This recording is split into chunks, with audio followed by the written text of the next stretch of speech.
Hello, this is Duncan here, and I'm reporting for a combination of the CVQ and VARAC. And the purpose of this video is to introduce you all to two faces that you undoubtedly know from around the track.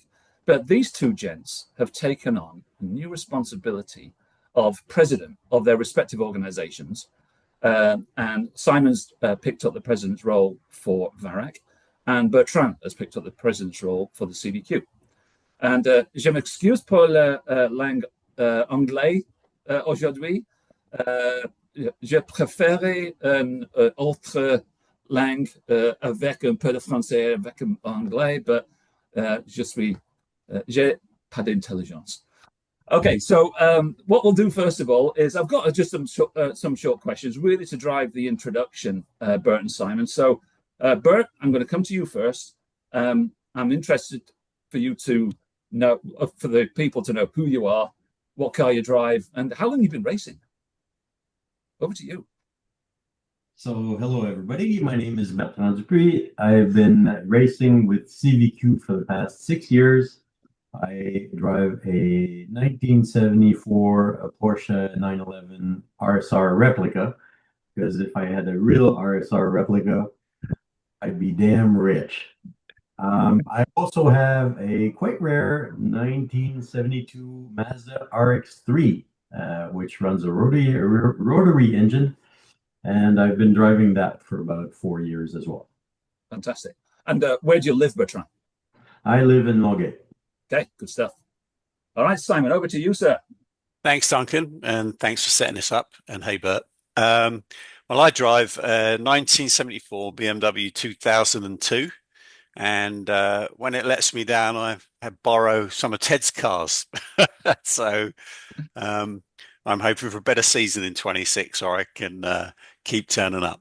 Yeah. But I also have a 911 that I'm not as brave as Bert to drive to race with, so it stays parked. It's got a bit too pretty, so Oh god, I'm surrounded by Porsche guys. Okay, and for those of you that don't know me, I'm Duncan Taylor. I'm a new racer. I've had 2 seasons with CVQ and VARAC so far, and I drive a 1967 MGB GT number 42. Okay, on to the next one. I would like to know from you both, as you look back on 2025, what was your favorite racing weekend of 2025? Bert, I'm coming to you first again. My favorite race was the Trois-Rivières Grand Prix. Very close racing, super hot weather. It was so stinking hot. It was very hard on cars and crews. It was crazy weather, just crazy weather. But the racing was awesome. And I won. And you won. Well done. Yes. not linked at all, Bert. Not linked at all. Over to you, Simon. I'm going to cheat and take 2. So the Vintage Grand Prix for me at Motorsport was the highlight of the year. Partly because being on the board as secretary of VARAC, I saw everything that went into creating the event, an enormous amount of work, and really, really well attended. And I had the benefit of some really, really close racing, and I almost won. And what contributed to my weekend was coming from 33rd on the grid to 2nd in one of the races, which was enormous fun. But the other event I always want to pick out is when I come to Tremblant. I always reflect on the intimacy in the pits, contributed by Bert, you know, and crew, who always really generous spirited, laying on barbecues, and you as well now, Duncan. And so I just love that we're all in close proximity there. And I have to say that's something, as president of VARAC, I'm hoping that we can recreate some of that intimacy at Motorsport, so we have much more of that incidental contact with each other, because it's a big part of the racing for me is the people. Yeah, absolutely. Well, I'm stuck between both of you, because I would say a really close second is the Vintage Grand Prix, because it's so big and there's tons of trailers and caravans and camping there and stuff. And the fact that they put on music every night and feed the drivers, I really feel like they look after us. And the racing's fantastic, and with some of the triumphs there on an MG Triumph Challenge, there's always a good little bit of banter between us and stuff like that. Top of the tree is, I'm with Bert, it's the Trois-Rivières Grand Prix. And I won't go on about it too much, but as you grow up and you want to be a racing driver, and you see all the crowds on watching Formula One. Trois Rivières is about as close as I'm going to get, with crowds, TV, media center, signing autographs. The racing wasn't as much as it was at the VGP or at Tremblant, but I don't know. I think I'm just a star at heart and not in practice. So I just enjoyed the celebrity of the weekend. It was great. Okay, so we'll get serious now. As you both take on the mantles of being president of your respective organizations, before we talk about solutions, what do you think the biggest challenges are as you pick up the presidency of CVQ and VARAC? So Simon, I'll come to you first on that one. Give us the VARAC perspective. Well, I think for us, it's sort of an endless quest to make sure we don't get into existential trouble and we have big enough grids. Everybody loves to race. Everybody loves the camaraderie. I've been running surveys and speaking probably to about 30 odd members already in the last sort of 8 weeks. So everyone loves the racing, but you know that we're always on the cusp of not having big enough grids, it seems. So reaching out and getting more people to come out and race, solves a lot of our challenges. So that's kind of thing one on my radar is making sure we do everything we can to get the members that we have out. Yeah. But then Duncan, as you know, allied with you to go out and see if we can accelerate people that share the same or have the same virus we do, getting them on the track as quickly as possible. So, and then, I'll let Bert go with his main ones because there are things in behind that I think that we do that, challenge us to solve that grid problem. And, I just want to hear what Bert has at the top of his list before and then we'll turn this more of a conversation. Go ahead, Bert. Like Simon says, getting our membership to the track and new members, bringing in new people. Our membership is growing older. Some older gents aren't racing as much or at all. And they keep hanging on to their cars, not necessarily selling them when they should. And eventually goes to the family once the owner passes to sell the car and everything. But that car is literally parked sometimes for 10, 15 years, which kind of sucks. That's a big word, but still true. Just for the car. Yeah. For the car. Yeah. New members for sure. Our grids at Tremblant are a lot smaller than most sport. The Grand Prix VARAC, there's about 200 cars usually, or 180 cars or something. When we have a turnout of about 45 cars, we're super happy and stoked about it. And for sure, we have room for more to grow. So, the last race of the season was the Spring Classic. We split the grids up, so we had a small bore and big bore separate. Of course, we have less groups than VARAC has. So sometimes it's not as equal, let's say, for the categories. But that's our thing. We can't change much with that. Yeah. But, for sure, just splitting up small cars and big cars for a safety on a safety point of view is quite important to me, and we'll try to keep this recipe going. Sure. Yeah. I think from my perspective as a new racer, I think a huge challenge for new racers, even if they express an interest, is how do I get there? I'm really grateful for having a couple of buddies in the MG club here in Montreal that are racers already. So it was basically picking their ear and uncovering all the things I had to do, because there's processes all over the place, whether it's medical license, car prep, buying the equipment, suit. What's the can I buy any suit? What's the rules on my gloves? All of those are just questions and questions and questions that once you're in it, you take it for granted that you've got to do the medical. I've got to do the medical every 2 years at the moment and stuff like that.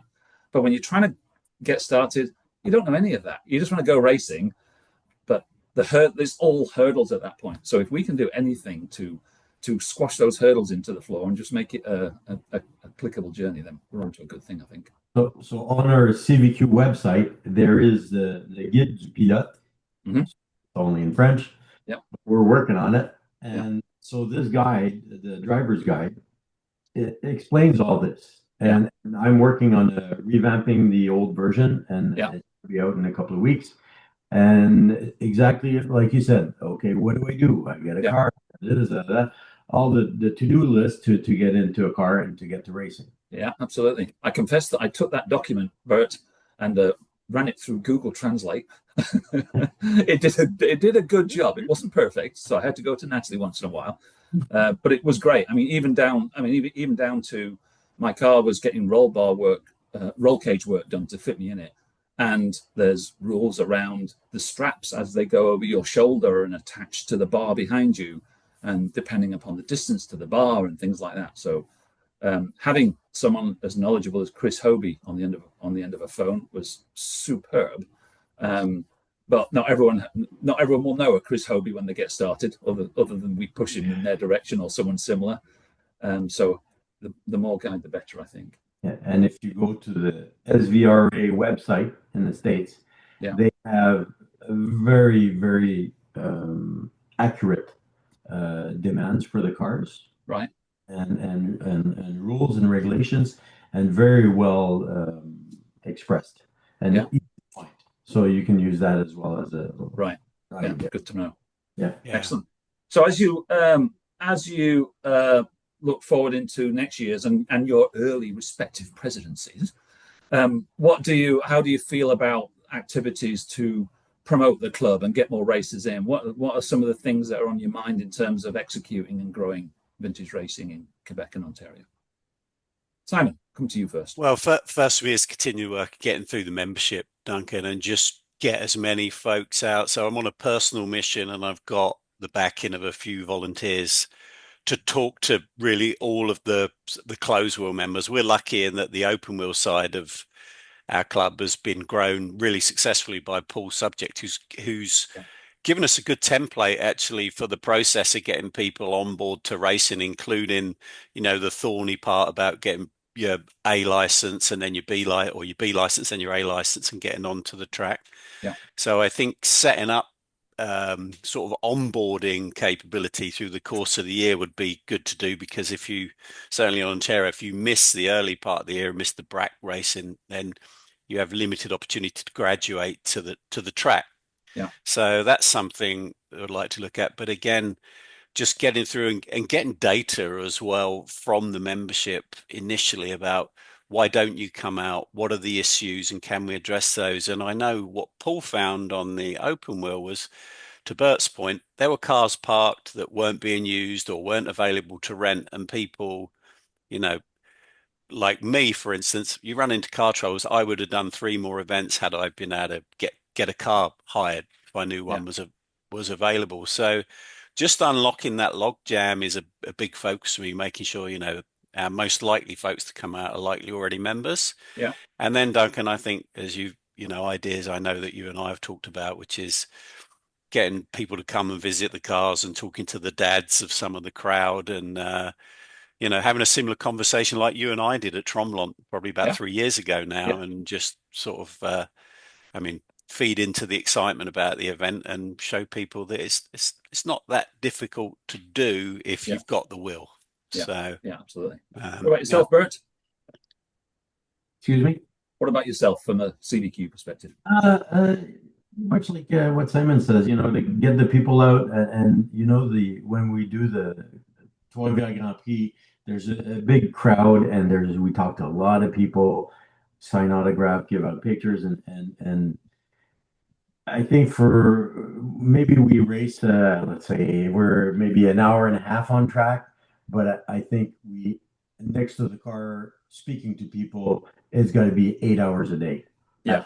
It's just crazy the amount of people that come by, and people that have seen us years before at Tremblant or wherever, and come and see us there as well. So we got quite the following, and it's to get the word out that you can come racing. It's not that expensive, and it's not that crazy to do, and it's not that complicated, and to get that ball moving. And we have 4 new members this year, and there's 3 new cars getting built this year. So that's a good thing. It's a good thing. Absolutely. So, it's car. Of course, we can't handle 50 new cars every year. But if we can get 3, 4 cars every year and new members all the time, I that's a steady growth, and it's very the other way around. Absolutely. Yeah, it's great. But that brings up a point for me as well, Duncan, is, we, want to honor the fact that it's vintage racing. And one of the data points I'm searching out is about the eligibility of cars. So Yeah. we definitely have, some polls in terms of perspective on what we allow onto the grid. And, I haven't got the energy to argue or run an opinion down. So I'm trying to work out of folks that have vintage cars of various, and obviously safety. I'm not talking about safety. I'm talking about, we have X cars, as you know, in VARAC, and they're kind of viewed as illegal. And what I'm trying to do is get a barometer on, okay, where are we if we look forward? Where's our posture on that? Yeah. Are we really going to stay rigid towards, original prep, or are we going to relax a little bit? And again, I have my own views, but I kind of run the club democratically around data. But I am anecdotally, to Bert's point, 3, 4, or 5 new cars make a lot of difference on the grid. And the notion that we might have blocked 3, 4, or 5 cars out because of some aspect to their preparation, when they're not going to blast straight to the front of the grid. They're going to sit in the pack, with the rest of us and race. And as long as they know it's gentlemanly racing and we're looking after the cars, then I think that's a mindset we have to challenge ourselves to look at as we go forward. I think absolutely. And again, I'm waiting for data to come from my polling of the group to work out where we sit, and then we'll honour that as a club, because it's run by the members. But I just have this feeling that it might be simpler for some folks to prep cars in certain ways that present as vintage, but maybe aren't so pure. But I also completely understand. I love pure cars too. So I don't know how stringent CVQ is on that. But I think there are maybe younger folks with not as deep pockets as some others that might be able to make it if they, didn't necessarily have to source all the correct parts all the time. I know there are ways for some cars where you can spend 5 or 6x, on componentry, that if you go original versus kind of maybe resto mod, dare I say it. Sure. Yeah. Yeah. What do you think, Bert? We have the X's as well in CVQ, and you know that 1984 is 40 years ago.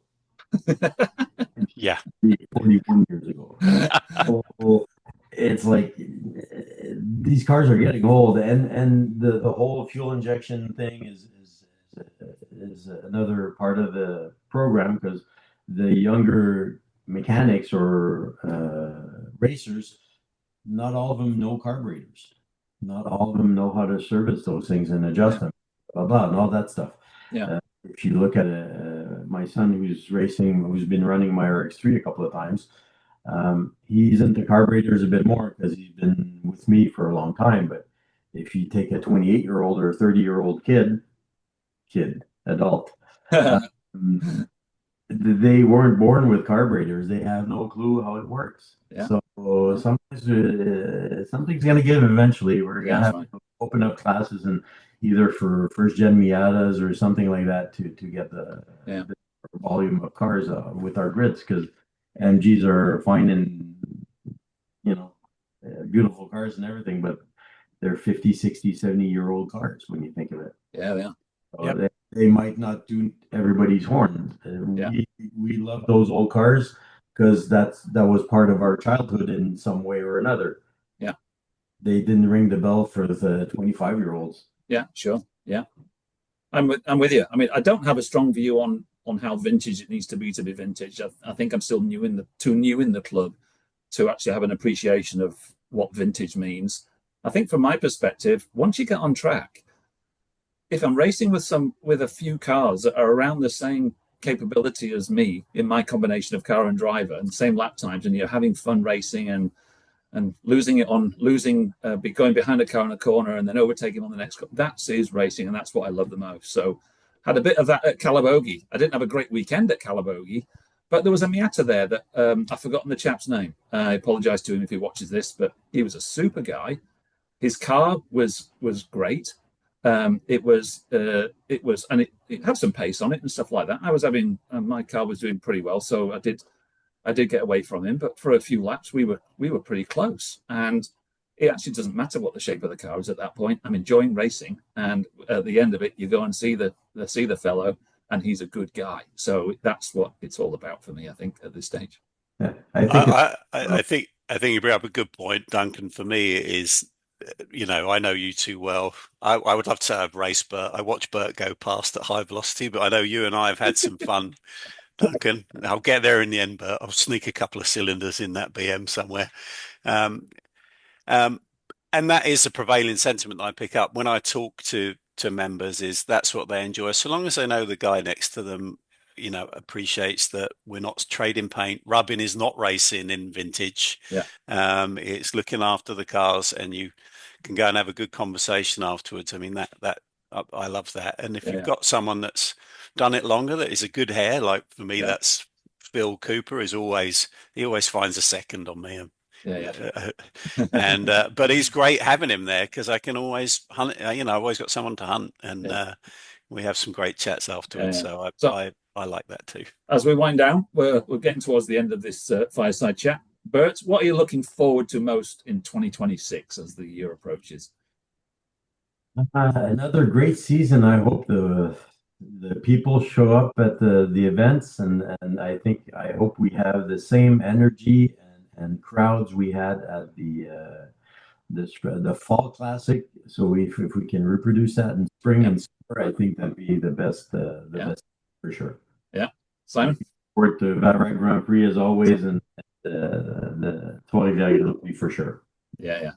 I'm looking forward to more of this, Duncan. I enjoyed it when we come together. I'm looking forward to Calabogie this year as maybe a crossover for CVQ and VARAC as a big coming together for us. I know it hinges on the track surface for a lot of people, but I think that's a good median point. I'm looking forward to being able to recruit around the shared kind of perspective of our members and get as many cars out as possible. And personally, I'm looking forward to hopefully a more reliable season where I can execute my plan to come to every race possible on the calendar. So I'd love to. That's my mission. Yeah. Well, I'm looking forward to all of them. But as I sit here at home in the depth of winter with snow outside and scraping the driveway, I'm just looking forward to the first one right now. The Spring Classic is going to be fabulous. I think I'll be going to the test day in advance to blow the cobwebs off. But I'm looking forward to getting to Trombone and seeing all my CVQ and some VARAC buddies and getting on track. So I can only see that one right now because it's the first. The gearbox is in, is it, Dunk? Well, the gearbox on the V8 is not in, but the gearbox on the race car is still in. So good. Yes. That's good. All right, Bertrand, Simon, we're gonna call it a day there and go back to our respective Sunday evenings. And I just wanted to say an extra thank you to you both, not just for jumping on the call and spending time with us, but doing this is voluntary. We don't get paid for this stuff. So to Bert and Simon, on behalf of CVQ membership and VARAC membership, I'm going to express thanks to you both for taking on the roles that you have, because it takes time and it takes effort, and it's thankless on occasion. So thank you to you both for leading the way for us. Thank you. It's very kind. Yeah, thanks, Duncan. It's a privilege. 2026. Yes. And thanks a lot, folks. And German cars rule. I'm outnumbered 2-1 here, so I won't say anything. There's a salute I won't do. On that note, we'll end it before we get into any more trouble. Thanks, gents. Cheers. Thanks, Duncan.